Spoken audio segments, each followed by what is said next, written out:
Hola, ¿qué tal? Muy buenas noches, 8:45, momento de las noticias. Mi nombre es Juan Carlos Sandoval y le presento nuestros titulares. Azúcar de Guatemala presenta los titulares. Accidente vehicular en carretera al Pacífico deja 2 fallecidos y varios heridos, entre ellos 2 agentes de la PNC y niños de un colegio.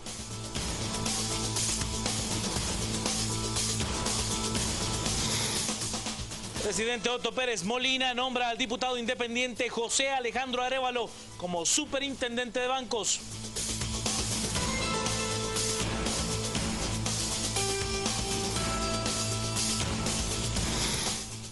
Más de 3,000 jóvenes forman parte de la primera promoción de graduados de bachillerato con orientación en educación, que forma parte de la reforma educativa.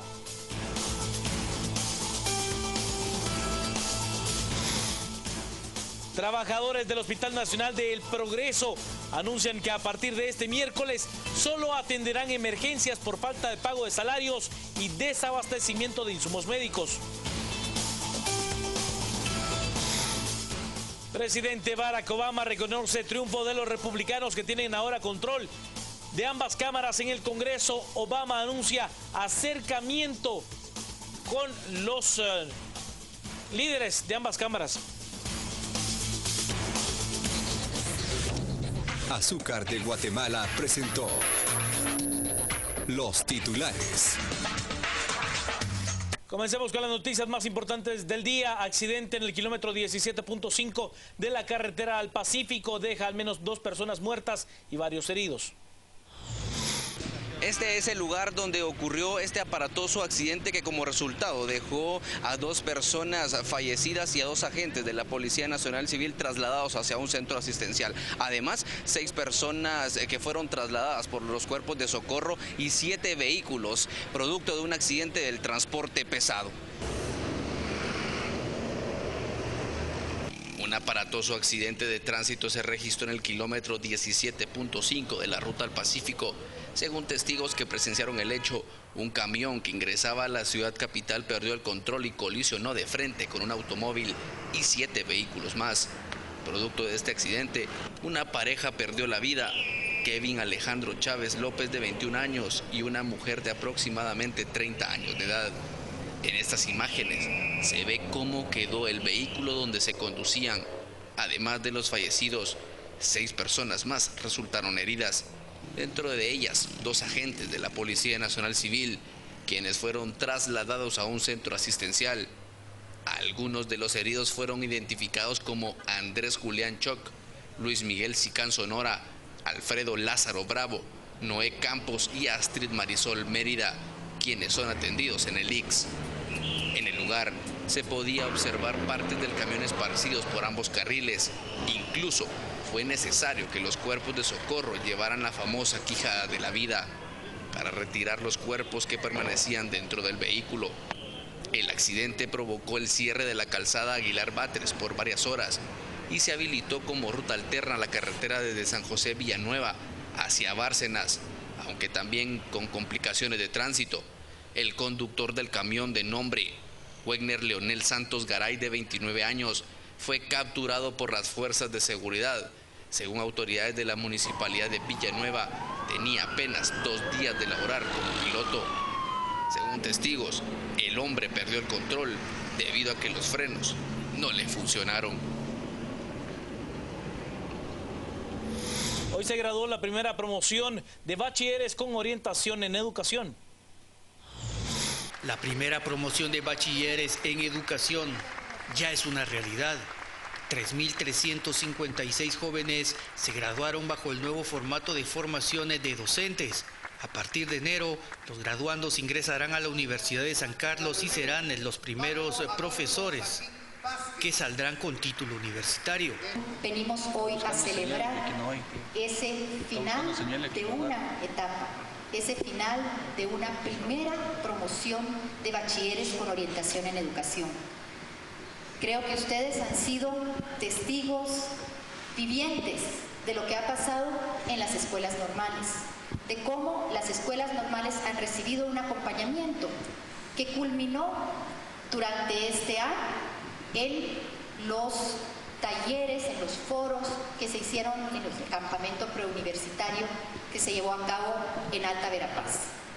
Todos ustedes jóvenes tienen en su corazón esa vocación de maestros, esa vocación para la que nos estamos preparando con mucha más fortaleza, porque las generaciones que están ya en la primaria y que van a ingresar a la primaria necesitan de una formación más sólida, una formación que verdaderamente los prepare con las competencias necesarias para desarrollarse en la vida.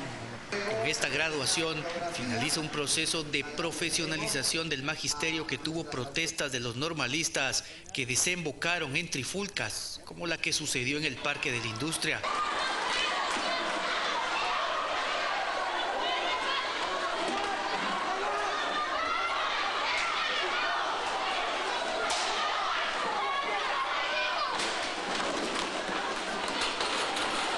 Finaliza así un proceso lleno de controversia que las autoridades esperan que por fin mejore la educación. Y ante el egreso de la primera promoción de más de 3.000 alumnos de bachillerato con especialización en educación, el rector magnífico de la Universidad de San Carlos de Guatemala, Carlos Alvarado, aseguró que la máxima casa de estudios del país está lista para recibir a esa promoción que, de acuerdo con las reformas a la ley de la carrera docente, ahora deberán de cursar 3 años en la universidad para poderse graduar de maestros. Una comisión bipartita del Ministerio de Educación y la Universidad de San Carlos han venido trabajando durante ya varios meses. Tenemos conformada lo que es la malla curricular, tenemos la infraestructura, tenemos los cuadros docentes que se están capacitando en las 5 especialidades que van a iniciar estos jóvenes bachilleres con énfasis en educación, que los vamos a recibir. Ya casi 4.000 de ellos pasaron las pruebas de ubicación y nivelación de la Universidad de San Carlos para cumplir con los requisitos que se establecen de ingreso a la universidad, y estamos listos para comenzar la primera semana de febrero. Estamos con toda la infraestructura, con los cuadros docentes y completamente preparados, así que no es cierto que estemos improvisando. Experto en temas económicos, José Alejandro Arévalo ha sido nombrado por el presidente de la República como superintendente de bancos. El mandatario ya eligió al profesional que se encargará de dirigir la superintendencia de bancos. El diputado independiente José Alejandro Arévalo será quien dirija los destinos de la CIB. Tomé la decisión finalmente de nombrar como superintendente de bancos a José Alejandro Arévalo Alburés. José Alejandro Arévalo Alburés, quiero comentarles a ustedes, él es un contador público y es auditor. Además de eso tiene una maestría en economía y finanzas. Trabajó 20 años en el Banco de Guatemala, fue gerente del Banco de Guatemala, fue superintendente ya también de bancos por 2 años para completar un periodo. Además de eso fue ministro de Finanzas Públicas, presidente del Banco Centroamericano por 2 años también, decano de la Facultad de Economía de la Universidad de Landívar y vicerrector también de la Universidad Rafael Landívar. José Alejandro Arévalo deberá presentar su carta de renuncia a la directiva del Congreso de la República. Si es aceptada, podría ser juramentado este mismo viernes. La CIB es la encargada de regular el sistema financiero del país. Pausa, al regresar más noticias, quédese con nosotros a las 8:45.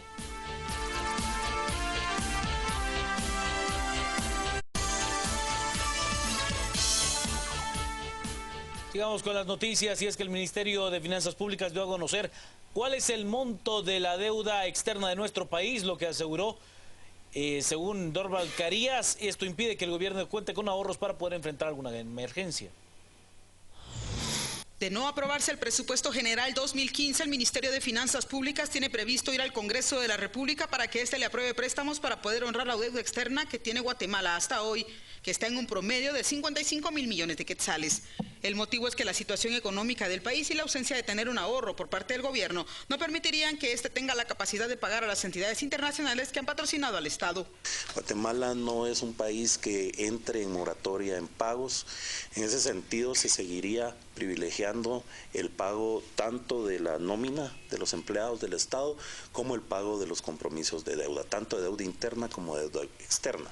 Evidentemente, si no se aprobara el presupuesto, si no se aprobaran los bonos, los 4.000 millones de bonos, el próximo año tendríamos que ir de nuevo al Congreso a solicitar un cambio de fuente, si no se aprobara el presupuesto, un cambio de fuente para el pago de la deuda externa. En ese sentido, sí tendríamos que ir de nuevo al Congreso a hacer este cambio de fuente. Guatemala debería tener un ahorro mínimo de 300 millones de quetzales para poder paliar una crisis tanto financiera o un desastre natural. Sin embargo, la SAT no reúne lo suficiente para tener fondos de emergencia.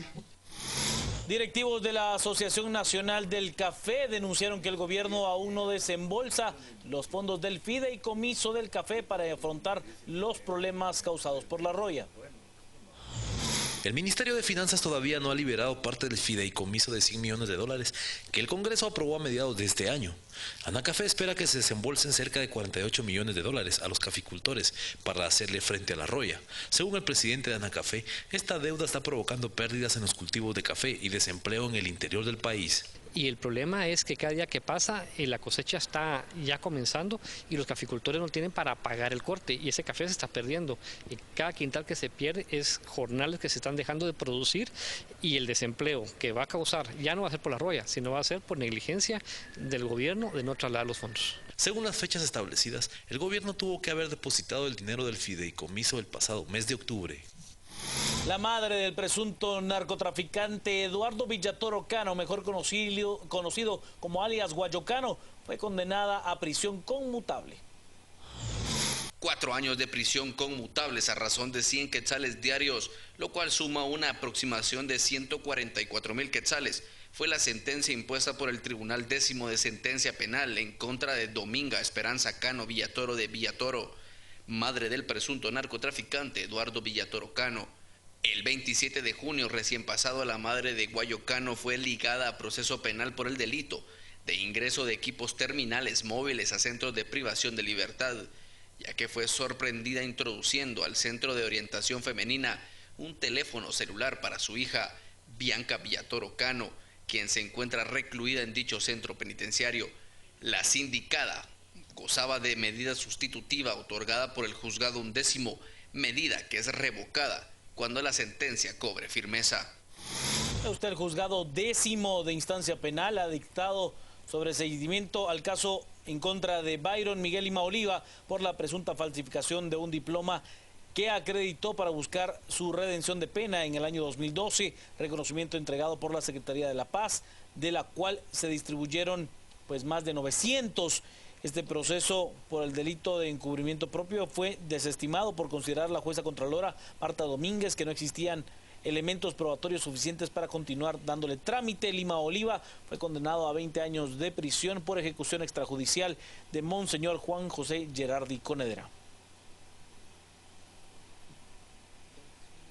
Momento del clima, es Gaby Porras.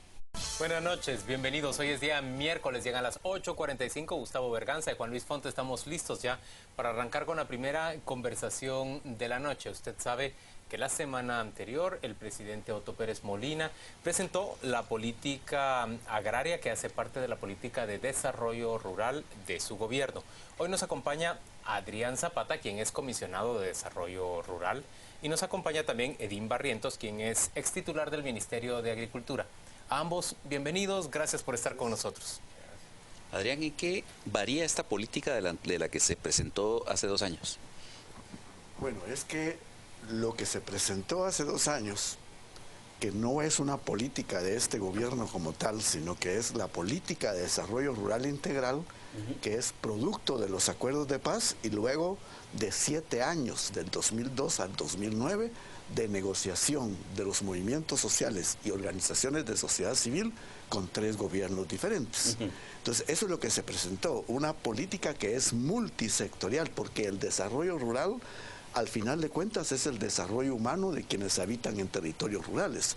Entonces, abordar el desarrollo rural es abordar el tema del desarrollo humano y eso requiere una intervención multisectorial por parte del Estado. La política de desarrollo rural integral está constituida por 11 políticas sectoriales diferentes: educación, salud, empleo, etcétera. Y una de ellas es la política agraria. ¿En qué consiste exactamente la política agraria? ¿Cómo se podría definir fácilmente para la audiencia? Bueno, tienes que recordar que la política de desarrollo rural integral es una política que tiene un destinatario muy concreto, que se le llama el sujeto priorizado, que son los pobres y excluidos que habitan en territorios rurales. 71% de población que habita en esos territorios. Esa población es básicamente campesina que vive del campo. Entonces, el tema de tierra, el tema agrario, tiene que estar presente en una política de desarrollo rural. Una política de desarrollo rural, por lo tanto, está dirigida a buscar a promover la democratización en el acceso a la tierra, entendiendo que eso es necesario, pero es insuficiente. Hay que atender al mismo tiempo la conflictividad, hay que atender al mismo tiempo el tema de regularización, hay que dar certeza y seguridad y certeza jurídica, y también hay que promover el acceso a otros activos productivos. La política agraria no se puede definir como el simple reparto de tierras, no es eso. Es sí promover el acceso a tierra como activo productivo, pero al mismo tiempo promover el acceso a otros activos productivos en un contexto de compromiso del Estado con el movimiento campesino.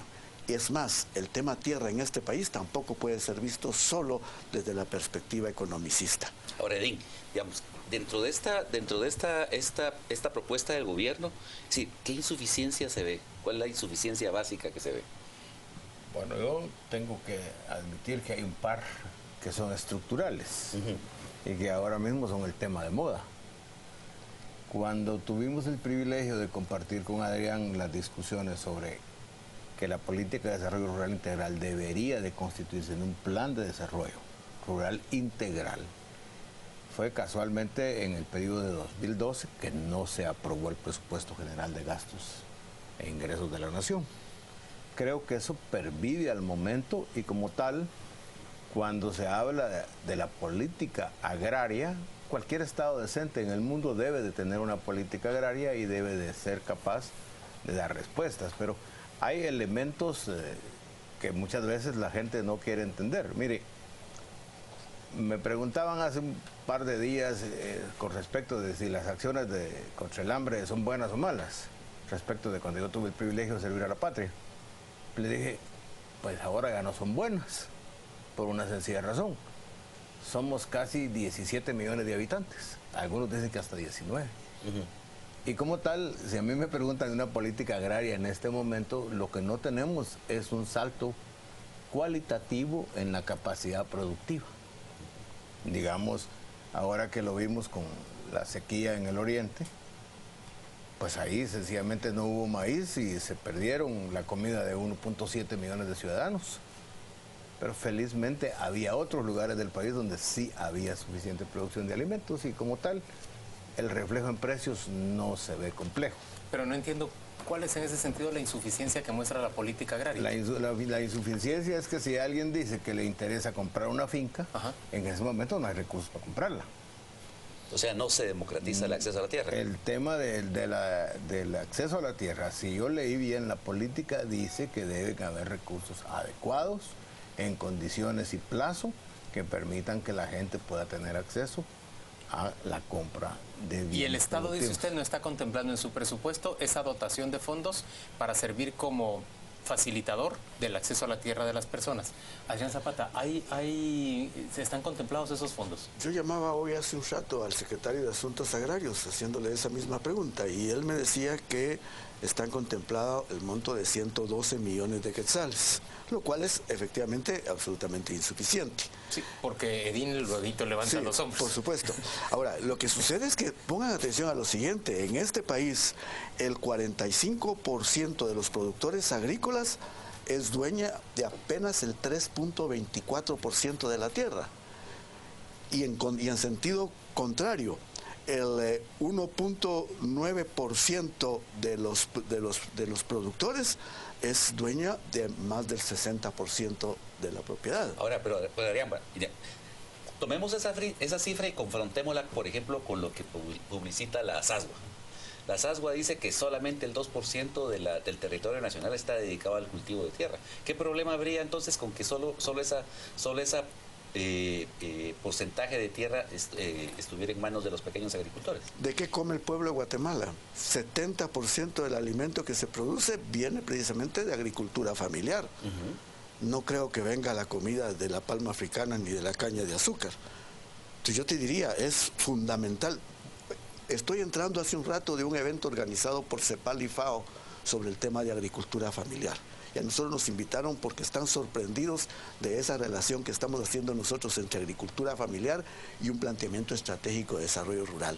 Y en el mundo, 80% del alimento en el mundo viene precisamente de agricultura familiar. Pero debemos entender que la política agraria está diseñada o lo que busca es cambiar, no digo invertir, pero por lo menos moderar esa relación entre muchos productores que tienen muy poquita tierra productiva y muy pocos productores que tienen una gran cantidad de tierra productiva. Busca promover el acceso, democratizar el acceso a tierra y a otros activos productivos. ¿Qué se puede comprar con 112 millones Absolutamente de quetzales al año? nada. Por eso es que decimos que en relación a las necesidades, y por eso daba la cifra, eso es absolutamente insuficiente.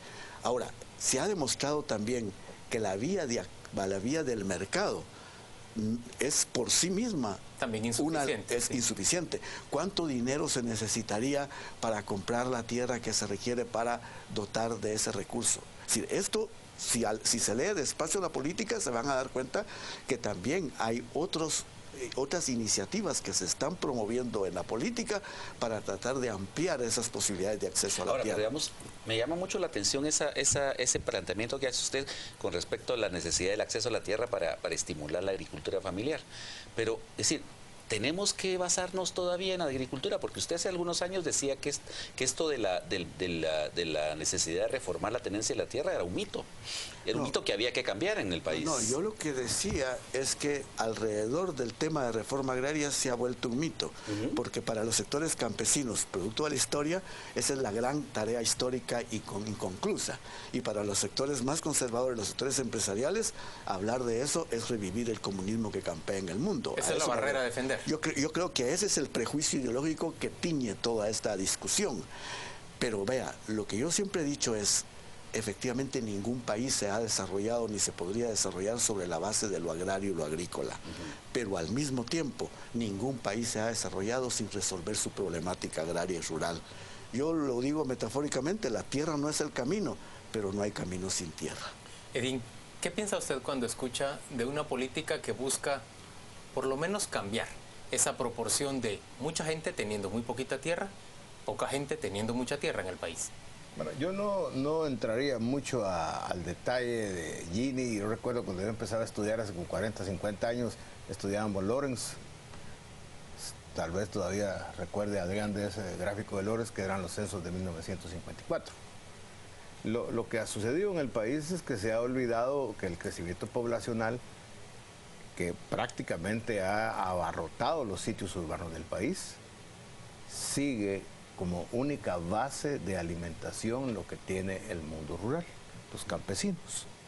O sea, aquí se come maíz, se comen ejotes, se comen ayotes, basado en esa escasez de recursos. Esa economía campesina, esa economía familiar. Que por pura casualidad emplea al 42% de la población económicamente activa del país. No podemos nosotros decir que, y hay veces que disiento con Adrián cuando dice, es que ya vimos que lo de mercado no funcionó. Es correcto. Cuando se discutió el acuerdo socioeconómico de situación agraria, dice el apartado que se tenía que hacer un fondo de tierras en condiciones de mercado. Creo que ese es de los grandes hierros que se tuvieron durante la negociación, toda vez de que cuando uno lee los borradores de la política, yo recuerdo muy bien que en su momento les dije, es que necesitamos un banco de tierras. Hijo, por Dios, podría ser que necesites, pero tendrías que cambiar la ley del fondo de tierras, que es el ente que por mandato de ley tiene la potestad del gobierno para hacerlo. De tal suerte que cuando entró en vigencia la política, nosotros le dijimos al gobierno de turno en su momento, mire, lo único que tiene que hacer es evitar que se desfinancie el Fondo de Tierras a partir de 2008, porque le pusieron 0, que es lo mismísimo que va a pasar también con el programa de incentivos forestales. 2017 termina y a partir de ese momento no habrá opciones para tener un financiamiento adecuado. Yo sigo insistiendo, y si tengo que tomar un poco el ejemplo que estaba mencionando Gustavo hace un momentito, cuando mi directo amigo el doctor Mario Melgar habla del famoso 2% versus... Sí, por supuesto es un 2%, pero no dice que son suelos... ¿Qué es la mejor tierra del país? De 2.5 metros de horizonte A. Es la mejor tierra. Con todos los sistemas de regadío. Entonces lo que tiene que hacer el país entonces para evitar las migraciones y preservar todo el sistema de manejo de partes altas de cuencas, que también las hace el campesino, que de eso sí la política agraria adolece, es que se le olvidó el artículo 67 constitucional, que habla de las tierras de comunidades indígenas y cooperativas agrícolas. Y esa sí es una deuda que tiene la política y que tiene el Estado de Guatemala con estas comunidades. Adrián Zapata, acceso a tierra es el centro, el eje fundamental de la política agraria. No, ese es uno de los ejes. La política tiene varios ejes. Uno es el acceso a tierra, otro es la atención a la conflictividad, otro es todo el proceso de regularización y certeza jurídica, y el último es acceso a otros activos productivos. Tiene 4 ejes la política. Regularización y certeza jurídica pasa por la constitución de un catastro que en Guatemala no hemos podido... querido montar. Mira, ese es uno de los temas que subyacen en el conflicto que hay en el debate, porque hay sectores conservadores que se oponen a que pueda haber una legislación y una jurisdicción agraria. Ellos creen que la propiedad solo hay una, y es la propiedad civil, y no reconocen la existencia de la propiedad agraria, y están en el siglo pasado pensando que el derecho agrario no debería de existir. Ustedes proponen la creación de tribunales agrarios. Hay que desarrollar ese proceso que además está planteado. ¿Cómo vas a hacer un catastro y al mismo tiempo no vas a crear la legislación y la jurisdicción que te va a permitir resolver toda la conflictividad que viene del catastro? Y eso no lo vas a poder resolver sobre la base del derecho común, del derecho civil. Necesitas necesariamente una legislación y una jurisdicción agraria. Pero aquí se niegan, es decir, hay lo que ha sido un debate superado en todas partes del mundo. Aquí quieren decir que no debe haber derecho agrario y que no hay propiedad agraria, solo hay propiedad civil y derechos y tribunales comunes. Usted menciona la deuda pendiente con las tierras comunales y los cooperativistas. ¿Cuál es esa deuda? Bueno, mire, a diferencia de lo que acaba de mencionar Adrián, Guatemala sí tiene un derecho agrario que se usa muy poco, que es el decreto 1551, que es la ley de transformación agraria, y que realmente tiene jurisdicción agraria. Lo que sucede es que muchas veces la gente no quiere leer y le gusta más el Código Civil. Resulta ser que cuando usted está en los copones, muy de moda hoy el nombrecito está allá en el Quiché, aparece alguien y dijo que quería hacer un rafting y que trajo unos turistas y entró a la comunidad, ¿verdad? Pues la comunidad sencillamente se comunicó por los medios que ellos saben y en ese momento capturaron a las personas. Habían entrado en comunidad indígena. Pero eso, de acuerdo al 1551, eso se resuelve mediante el concepto de titulación de baldíos. Si lográramos registrar esos baldíos, el déficit de tierras, pues yo por lo menos consideraría que tendríamos un 12-13% del territorio nacional. Eso sucede igual con cooperativas, digamos, en el caso del Polo Chic, por ahí hay una cooperativa. Pero aún hay baldíos por regularizar. Por supuesto, todo el área. ¿Y no están ocupados todos esos baldíos? Están bajo comunidades mayas, que a su vez son los grandes protectores de los grandes nacimientos de agua. Si no fuera porque esa gente cuida, no tuviéramos nosotros el agua del Chicxoy, que por pura casualidad ofrece casi el 40% de la producción nacional de hidroenergía. Pero mi pregunta es si existe todavía tierra por regularizar. Por supuesto que existe esa tierra. Si esos son terrenos baldíos que hay que legalizarlo. Pero es que la concepción de la Cámara del Agro es que cualquier tipo de por ejemplo, de acceso democrático a la tierra, de titulación, implica una suma cero. Es decir, alguien tiene que perder. En este caso serían ellos. Nadie va a perder porque, digamos, cuando usted se rige a la reforma liberal de 1871, que es cuando se crea el Registro General de la Propiedad, ahí aparecen catastrados las tierras, lo que en muchos casos no gusta, y eso es el gran tema que tiene el registro e información catastral, es que cuando hay excesos, esos excesos tienen que hacerse disponibles a propiedad del gobierno del Estado de Guatemala, que a su vez los debe de entregar al Fondo de Tierras para que eso sirvan en los procesos de regularización y en los procesos de... Excesos superiores al 30%, ¿verdad? Exactamente. Entonces, ese es el tipo de ley que tenemos que hacer vigente. ¿Existe en el país? Sí. Que yo me voy a morir o no voy a morir porque hay una jurisdicción agraria, sencillamente quien lo haya planteado, y en mi caso lo he planteado varias veces y las hemos ganado, entonces yo sí creo que hay un sistema de legislación, pero eso sí, la parte de baldíos es urgente hacer. Y cuando usted va al Ministerio de Gobernación, que por mandato de ley le corresponde, nunca hay dinero para poder hacer eso.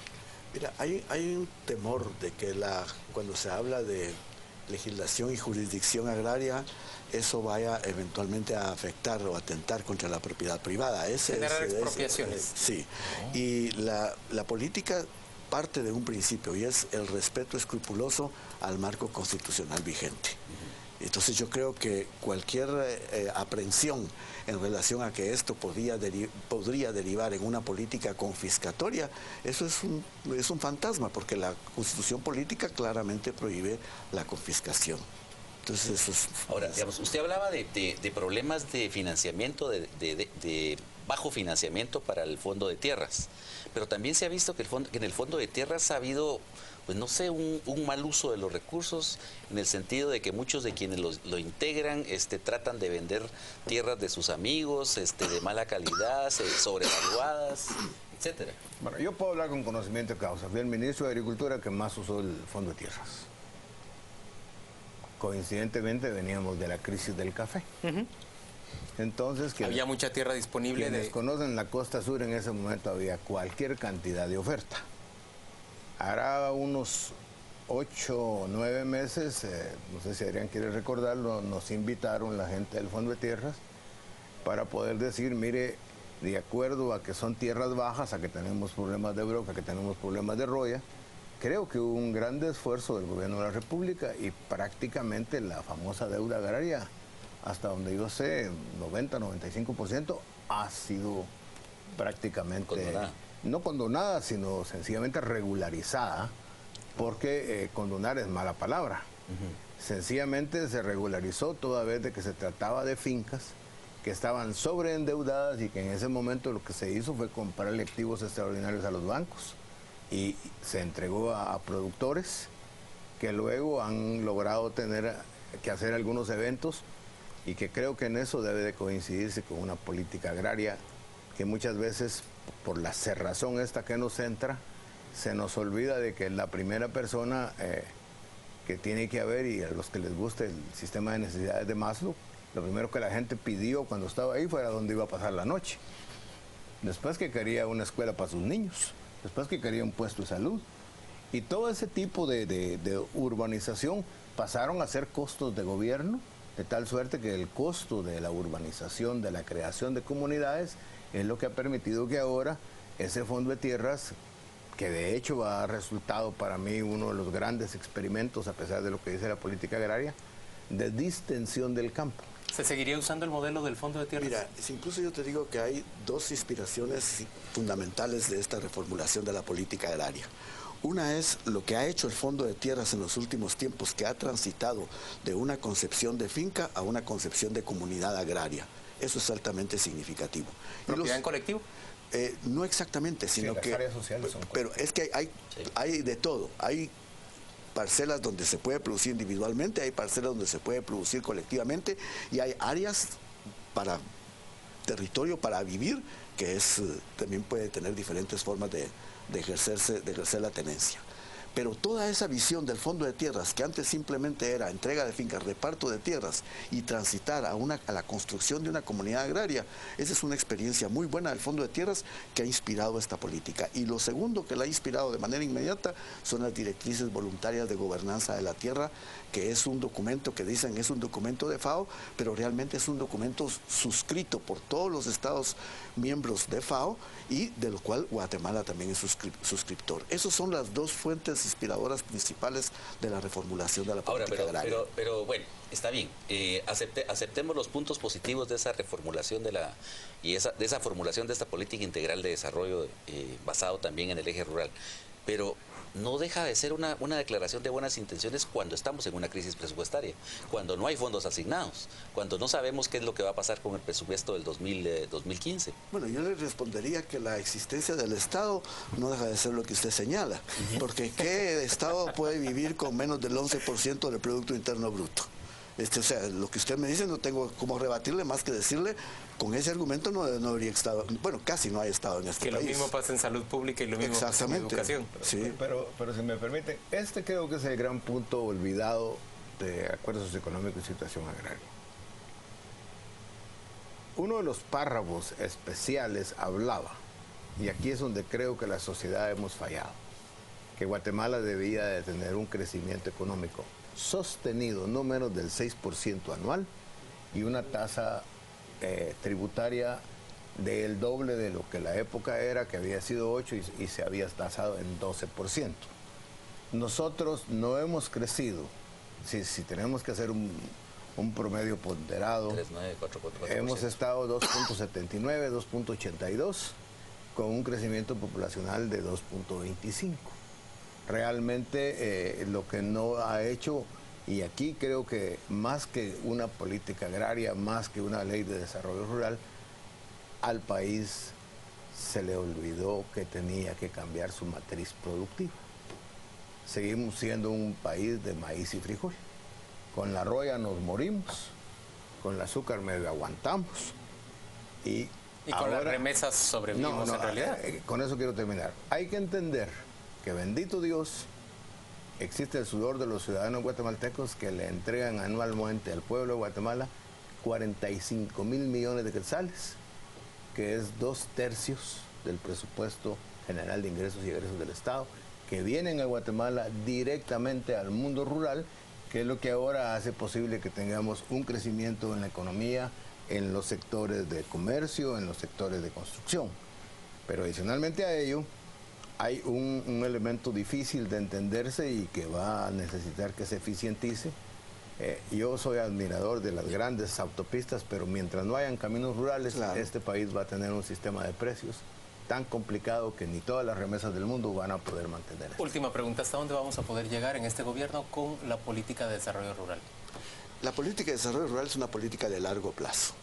Lo más que puede pretender este gobierno es dejar arrancados procesos. Y la aspiración es que esta política deje de ser una política de gobierno y se convierta en una política de Estado. Por eso es que ayudaría mucho que se aprobara la Ley de Desarrollo Rural, porque eso le daría mayor blindaje jurídico a una estrategia de largo plazo como es esta. Y solo quisiera terminar diciéndote algo. Mira, no se puede seguir metiendo el tema agrario bajo la alfombra. Pero lo que sí hay que tratar es de que si estamos conscientes que el desarrollo rural es fundamental para este país y que el tema agrario está allí, lo que tendríamos que hacer es que encontrar la solución al problema agrario debería ser un esfuerzo que nos una, no un esfuerzo que nos divida. Pero hasta este momento solo hablas del tema agrario e inmediatamente se polariza. Esa es la situación que hay que modificar. Gracias por acompañarnos, Adrián Zapata, Edín Barrientos. Vamos a la pausa comercial, volvemos dentro de muy poco. Estamos de vuelta a las 8:45, listos para conversar ahora en torno a esa victoria del Partido Republicano en las elecciones de medio término que se produjeron el día de ayer, martes de noviembre, en todo el territorio estadounidense. Ahí ve usted el mapa electoral. Hoy nos acompañan para conversar Nicolás Birsi, quien es analista en temas internacionales, catedrático universitario, y Denis Armando Valvert, quien es también catedrático de Ciencia Política en la Universidad de San Carlos. A los dos, bienvenidos. Gracias por estar con nosotros. Nicolás, esta derrota del Partido Demócrata es también una vuelta a los orígenes mainstream del Partido Republicano, ¿verdad? Y digamos una disminución también del Tea Party. Bueno, yo creo que sí, en el siguiente sentido. Después de las elecciones 2012, donde se lanzaron candidatos de algunos candidatos muy buenos, los republicanos, pero otros no tan buenos, hasta ridículos en unos casos, que se debían a esa ala populista que representa el Tea Party. El Partido Republicano esta vez se dedicó los últimos 2 años a buscar candidatos de calidad, con un mensaje de calidad. El mensaje aquí fue, como estábamos hablando antes de salir al aire, el mensaje aquí fue directamente amarrar a cada candidato demócrata, sobre todo en el Senado, con el presidente Obama. Su aprobación popular en los estados clave no pasaba de 38%. Sí, 41% a nivel nacional, pero 38% versus 28%, versus 58% desaprobación en los estados particularmente claves. Entonces, ante esa desaprobación de la gestión del presidente Obama, juntado con los buenos candidatos del Partido Republicano, que seleccionados por el partido, sí fue un esfuerzo institucional del Partido Republicano de buscar los mejores candidatos y mantenerlos en un mensaje claro, que es: aquí estamos haciendo campaña contra el presidente y su gestión. Denis, ¿qué hace tan impopular al presidente Obama en Estados Unidos? Bueno, yo creo que primeramente tendríamos que entender cómo están tejidas estas, podríamos decir, expectativas que estaban albergadas hacia la figura de Obama, hacia el impulso, digamos, de una agenda eminentemente demócrata, en ciertos puntos, podríamos decir, claves, que pudieron haber determinado en algún momento la adhesión, digamos, la victoria de la pasada, digamos, elección de Barack Obama, ¿no? ¿A qué me refiero exactamente? Por ejemplo, algunas políticas, digamos, claves para entender lo que pasó en esta legislatura, como puede ser, por ejemplo, la cuestión de la reforma sanitaria, donde vemos que, digamos, esta que era una de las políticas clave para entender el apoyo, la adhesión de ciertos sectores que podríamos decir progresistas, ¿no?, dentro de los Estados Unidos, no ver que, digamos, hay una consolidación, digamos, efectiva de una política que era una de las, digamos, buques insignias de la administración Obama. ¿Y luego fracasó la reforma de salud en Estados Unidos? Yo sí considero que es un rotundo fracaso. Es un rotundo fracaso. Si no lo fuera, el mismo presidente lo estaría implementando. Se ha postergado el mandato individual que obliga a personas individuales, individuos, comprar su seguro médico, o reciben un castigo, un impuesto que tienen que pagar. También lo suspendieron para las empresas.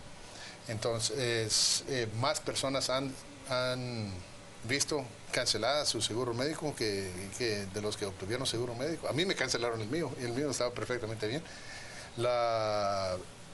El gobierno el año pasado dejó de notificar, como hacía mensualmente, cómo iban los inscritos. Entonces no sabemos, simplemente, perdón, eso lo hizo en mayo de este año, simplemente porque era año electoral y las noticias no eran buenas. Entonces, hay propuestas ahí para reformar, no solo revertir la reforma. Es que es una deforma, no es una reforma, no funciona. Sí, pero hay propuestas ya concretas, incluso apoyadas por demócratas, para reformar ciertos aspectos. Pero va a tener que esperar que el presidente Obama ya no esté ahí. Ahora, uno de los factores también que dicen que desató esa estampida hacia el Partido Republicano también fue el anunciado deseo de Obama de hacer una reforma migratoria. ¿Es cierto? Bueno, yo básicamente lo enfocaría más en el tema de que finalmente lo que hay es una ambigüedad con relación a la política, que, digamos, en algún momento los analistas no pueden hacer una distinción clara dentro de una línea temática, digamos, republicana fuerte, y a partir de esto, ¿cuál es la alternativa demócrata? Es decir, yo creo que el haber jugado demasiado con un punto de vista que podríamos decir ambivalente con relación a los puntos claros de la reforma migratoria, es decir, poner las reglas claras sobre el tema de migración, finalmente en una parte del electorado que había sido, podríamos decir, captado por Obama en las últimas elecciones, es decir, el electorado hispano, básicamente, pues no vio finalmente una expectativa cumplida. Yo creería que por ahí podríamos tratar de entender también una parte de todo este voto que finalmente no se termina por adherir. Pero también una de las, por ejemplo, una de las promesas que le arrancaron los candidatos demócratas a Obama fue no hacer ningún anuncio unilateral de orden ejecutiva para dar amnistía o para extender la permanencia de... O le pidieron no hacerlo. Le pidieron no hacerlo. Porque temían que eso podía ser peor aún para el Partido Demócrata. Lo pidieron no hacerlo y eso no sería... Porque él estaba amenazando con hacerlo después de las elecciones. Fíjense, es el cinicismo ahí. Después de las elecciones, de forma por orden ejecutiva. El presidente no tiene esa facultad. No la tiene. Sí, entonces, señores, ¿se va a volver ingobernable Estados Unidos a partir de esta victoria de los republicanos? Yo no creo que yo esperaría más de lo mismo. Sí, no es cierto. Ahorita no es cierto que que el Congreso no había hecho nada. Hay 371 proyectos de ley engavetados por el presidente del Senado, el líder del Senado, Harry Reid, que ahora van a llegar al escritorio del presidente Obama y los va a tener que o firmar o vetar. ¿Sí? Yo no veo en Barack Obama la calidad de político que uno vio, por ejemplo, en Bill Clinton. Cuando Bill Clinton sufrió una paliza, porque eso fue después del 94, dio un giro hacia el centro y colaboró con Newt Gingrich y sacaron el mejor gobierno de Estados Unidos en muchísimo tiempo. Y de ahí, de esa cuenta es donde viene la aprobación altísima de Bill Clinton hasta hoy. ¿Y no le ves esa capacidad a Obama? ¿De girar el centro? No, yo sí no lo veo. No sé cómo lo ves tú. Bueno, yo básicamente podría decir que, aunque si bien la agenda, podríamos decir, del gobierno federal estuvo parcialmente entrampada, evidentemente, por no tener una mayoría en la Cámara de Representantes. ¿Pero lo ves cambiando de agenda? No, y tal como mencionaba Nicolás, yo creo que aquí tenemos un claro ejemplo, en todo caso, podríamos decir, de un político que tiene una proyección muy carismática hacia cierto público, pero digamos en la negociación real, con el Congreso no hay aparentemente estas capacidades de cabildeo que sí pudo haber tenido un Bill Clinton, que pudo haber tenido otras administraciones, de poder entrar en un acuerdo con las fuerzas que ahora son mayoritarias tanto en el Congreso como en el Senado. Bueno, digamos, en esta elección también hubo temas internacionales que incidieron, ¿no? Sí, así es. Surgió esta crisis en el Medio Oriente del Estado Islámico, pero no solo ahí, los retos que Putin representaba y planteaba ante las todo humillaciones Occidente. que Putin ha supuesto para el propio Obama. Sí, y cada vez más. Se percibió Obama como un presidente débil, ¿sí? Recordando que pero paradójicamente ha sido el presidente que más ha utilizado la intervención por la vía de los drones para liquidar enemigos de Estados Unidos. Eso, y hay que recordar que las guerras de Bush, si lo quieren llamar así, él se las llevó al Congreso y el Congreso los aprobó. Exacto. Obama no hizo eso. En Libia. Entonces no son guerras de Bush, fueron guerras de Estados Unidos, declaradas por el Congreso, aprobadas por el Senado. Obama no hizo eso. Bueno, entonces, y el desastre que resultó después de que retiró todas las tropas, como prometió, de Irak, dejó un vacío de poder. Y ese vacío de poder lo llenó el Estado Islámico con todo lo que estamos viendo hoy. Yo le recordaría a la audiencia que Estados Unidos todavía tiene tropas en Alemania, todavía tiene tropas en Japón. Cuando derrotaron las dictaduras en esos países, se mantuvieron tropas ahí para no dejar un vacío de poder. Esa fue la lección que él no aprendió de la historia. Señores, ¿qué podemos esperar de aquí a las elecciones presidenciales estadounidenses? ¿Un fortalecimiento del Partido Republicano y más posibilidades del Partido Republicano de recuperar el poder?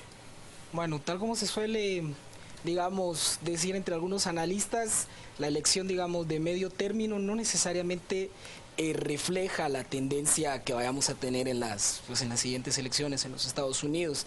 Sí que en todo caso nos puede llevar a pensar en un cambio de estrategia, a nivel de partido, en el caso del Partido Demócrata, y ahora, por otro lado, una responsabilidad mayor por parte del Partido Republicano, porque ahora, que tiene tanto el control de la Cámara de Representantes como del Senado, se entendería que el papel que entraría ahora a jugar tiene que ser otro, muy diferente al que pudo haber tenido, en la anterior legislatura. Entonces, por un lado, la nueva responsabilidad, digamos, a nivel legislatura del Partido Republicano, y por otro lado, creo yo, podríamos decir un facelifting, ¿no?, del Partido Demócrata, pero necesario. Nicolás, ¿hay ya alguna figura que se convierta en un presidenciable con posibilidades del Partido Republicano? Bueno, esa es parte de la narrativa que se destruyó, es que los republicanos no tienen candidatos. Tienen Jeb Bush, Scott Walker de Wisconsin, Chris Christie. Por supuesto, su tarea sería salir de las primarias, porque son más centristas. Y gobernadores. Yo creo que el pueblo americano ha visto qué pasa cuando se elige un senador que tiene experiencia en legislativo, pero no en ejecutar. El tema aquí, el tema central de esas elecciones fue su incompetencia en temas de gobernación, pura incompetencia. Entonces, yo creo que Rick Perry también está en esa lista. Joni Ernst, pero ella sería para senadora. Vaya, y antes de esta elección se hablaba también de Ted Cruz y de Rand Paul. Sí, también podrían ser. Son figuras nacionales. Aunque Paul también solo con experiencia legislativa, ¿no? Sí, y también Cruz. Pero yo miraría más a los gobernadores. Y si el partido sigue como institución, sigue tomando cartas en el asunto, yo creo que van a tratar de empujar a gobernadores. Gente como Chris Christie, gente como Rick Perry, gente como Jeb gobernadores como Bush. Sí, Scott Walker ya ganó tres elecciones dificilísimas, porque ganó y tuvieron una elección especial para sacarlo. Y él hizo guerra a los sindicatos estatales, que le costó mucho en un estado azul. Él está en un estado demócrata y sin embargo ganó. Y también ganaron anoche, se me olvida el nombre, ganaron la gubernatura del estado de Massachusetts. Sí. El estado más tierra demócrata por excelencia. Que donde, por cierto, venía Mitt Romney. Y el de Illinois. ¿Cómo? Y el de Illinois. Señores, gracias a ambos por acompañarnos a las 8:45. Vamos a la pausa comercial y le ofrecemos de inmediato la información de los deportes.